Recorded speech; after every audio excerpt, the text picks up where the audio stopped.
Now reading Psalm 15. O Lord, who may abide in your tent? Who may dwell on your holy hill? Those who walk blamelessly and do what is right, and speak the truth from their heart, who do not slander with their tongue, and do no evil to their friends, nor take up a reproach against their neighbors, in whose eyes the wicked are despised, but who honor those who fear the Lord, who stand by their oath, even to their hurt, who do not lend money at interest, and do not take a bribe against the innocent. Those who do these things shall never be moved.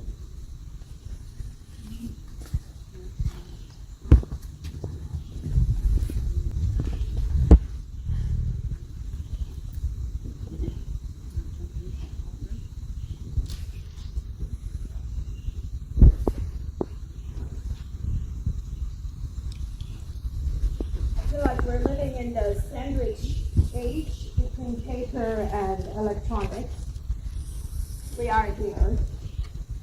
Today I want to offer you a secondary or another choice from the lectionary reading.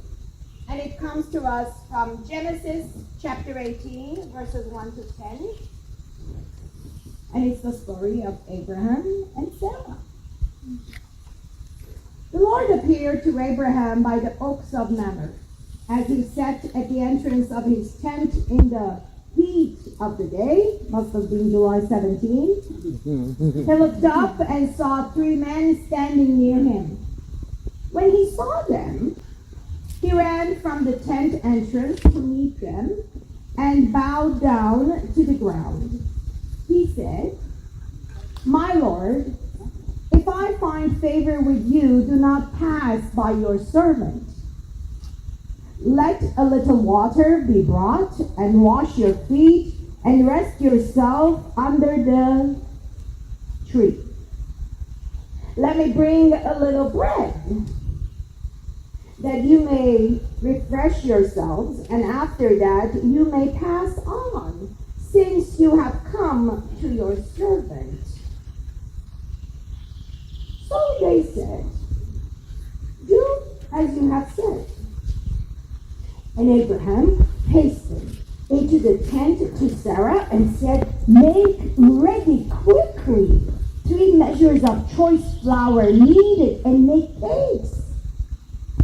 Abraham ran to the herd and took a cow, tender and good, and gave it to the servant, who hastened to prepare it. Then he took curds and milk and the cow that he had prepared and set it before them. And he stood by them under the tree while they ate. They said to him, "Where is your wife Sarah?" And he said, "There in the tent." Then one said, "I will surely return to you in due season, and your wife Sarah shall have a son."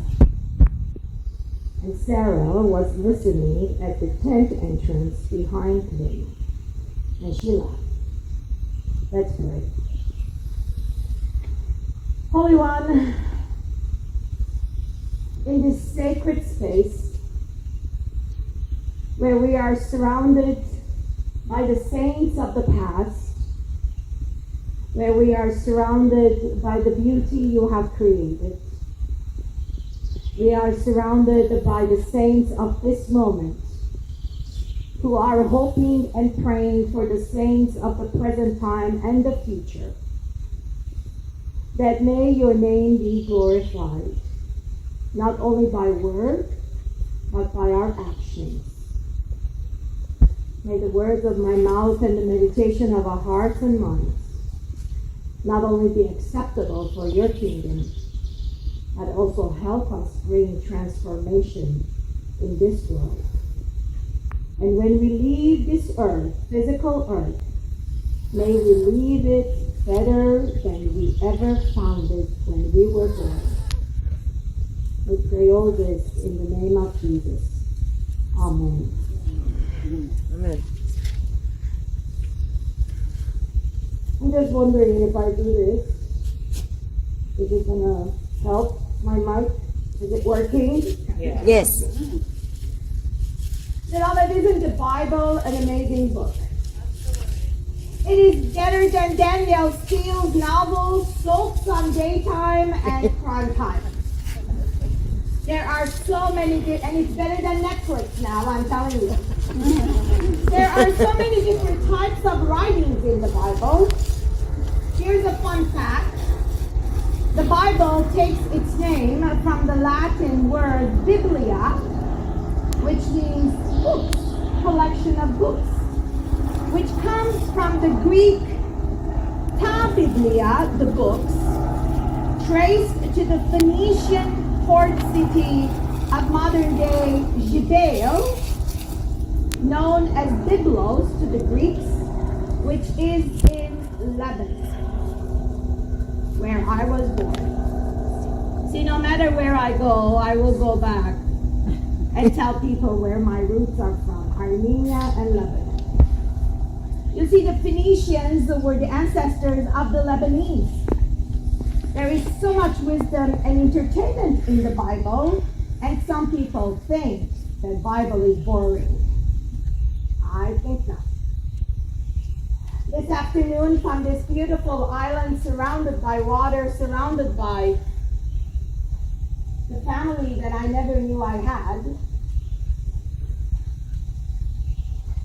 and in this water, we find ourselves in the deserts of the city of Hebron, part of modern-day Palestine, located in the southern West Bank, 30 kilometers south of Jerusalem.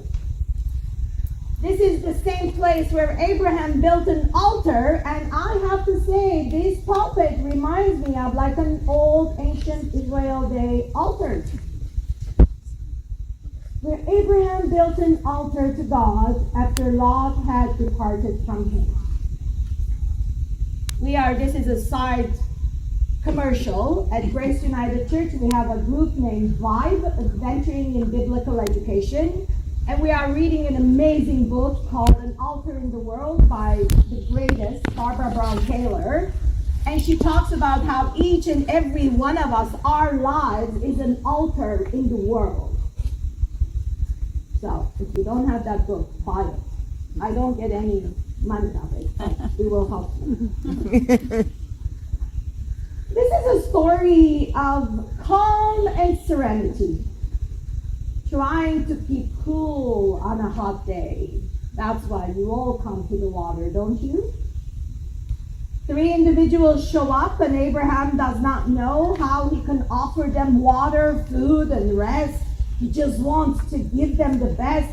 He insists on having them to stay. He says, stay for a bite. And he offers them a 10,000 calorie dinner. Whoa. Imagine poor Sarah. Mamas, or even men who cook, who are chef or whatever, Imagine poor Sarah and the servants making everything from scratch. I'm positive that they didn't have the delicious pies from Grace United Church in their freezers. What freezer, right? Everything had to be made from scratch. And they offered these strangers the best food that they had. I'm not sure how long the prep time was, but that lunch was not ready in 5 minutes in the microwave, right? But all was ready. He set it before them, and he stood by them under the tree while they ate.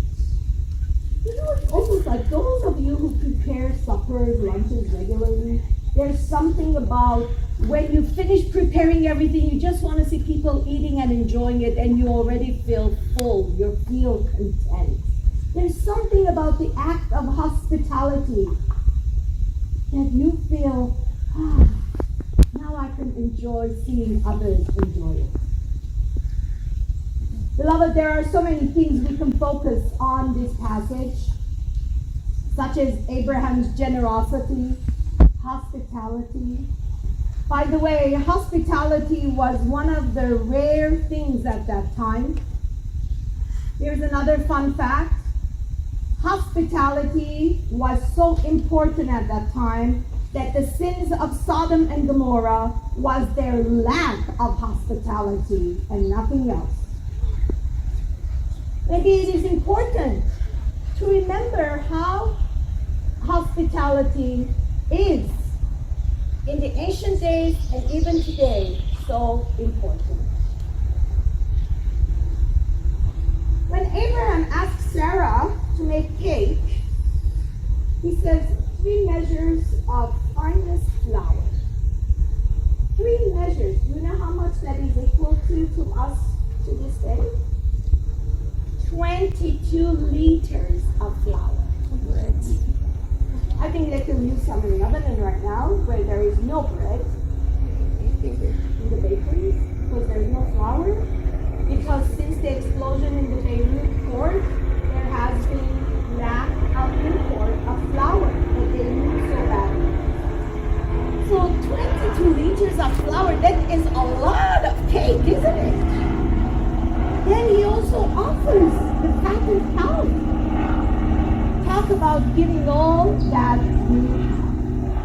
I can just see Abraham running around like a chicken running out of her coop and getting away and trying to make sure everything's ready. There is a sense of urgency in Abraham's actions to properly serve these strangers.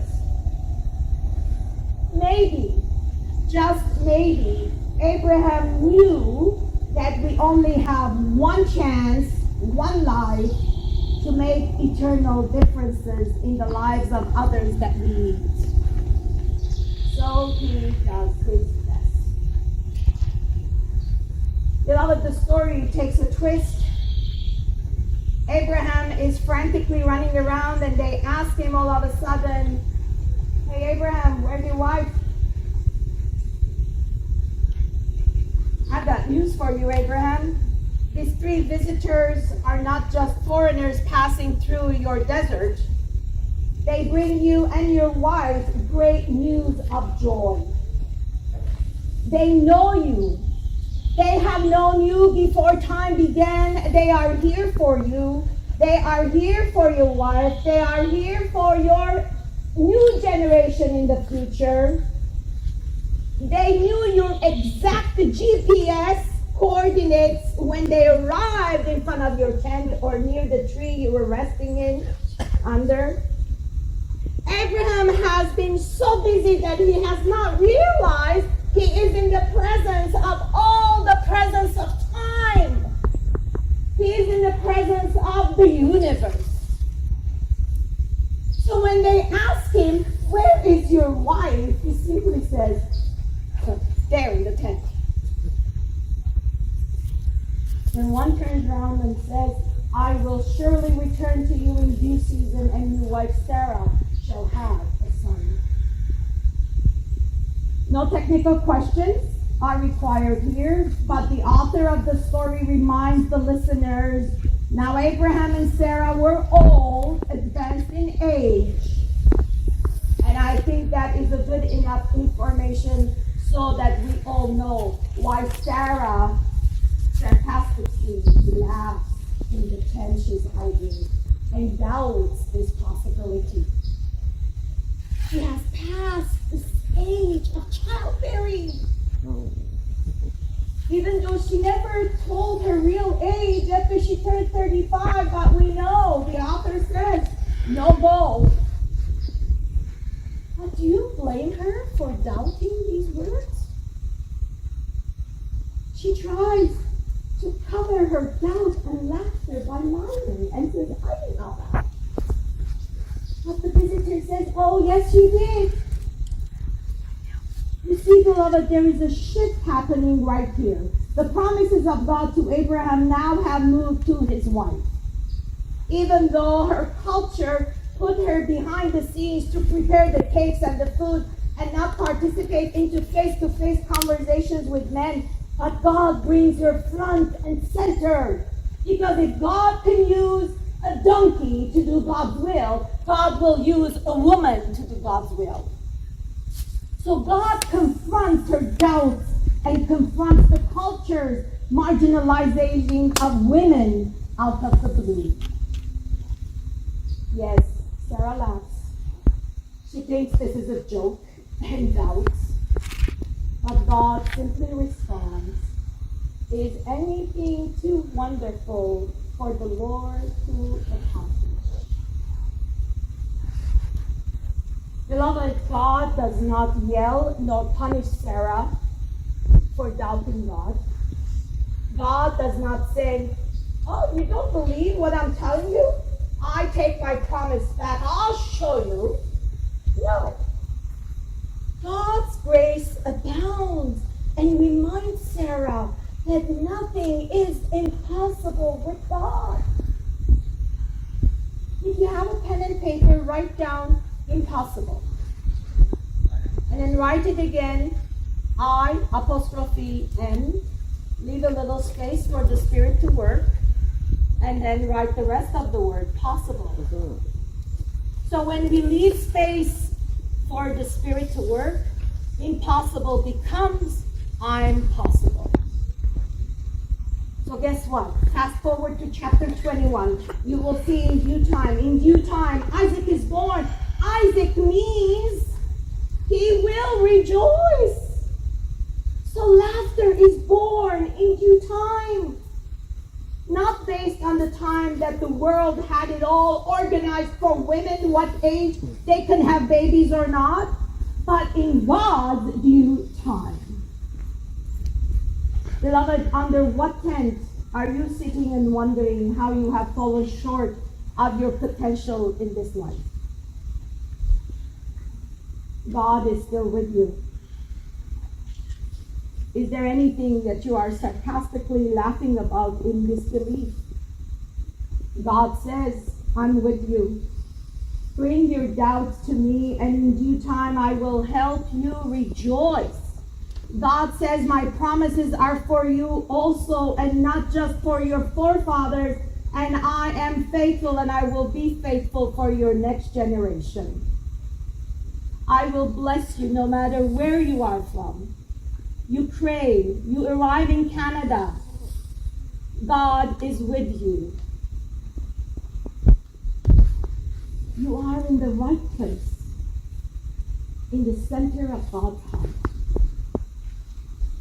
Beloved, remember always that radical hospitality makes God evident. If Canada did not open its doors for a girl like me, my sisters, and my mother, I would not be here with you. Your radical hospitality has helped me serve you, the people I love. So trust God. Trust God. Allow the Spirit to work within your broken places. Isn't it Leonard Cohen who said, in the broken places the light comes in? Mm-hmm. Here's a prophet from Canada. So trust God. So God says, I care for you like the apple of my eye. Thanks be to God. Amen. Let us sing together, O Master, let me walk with thee.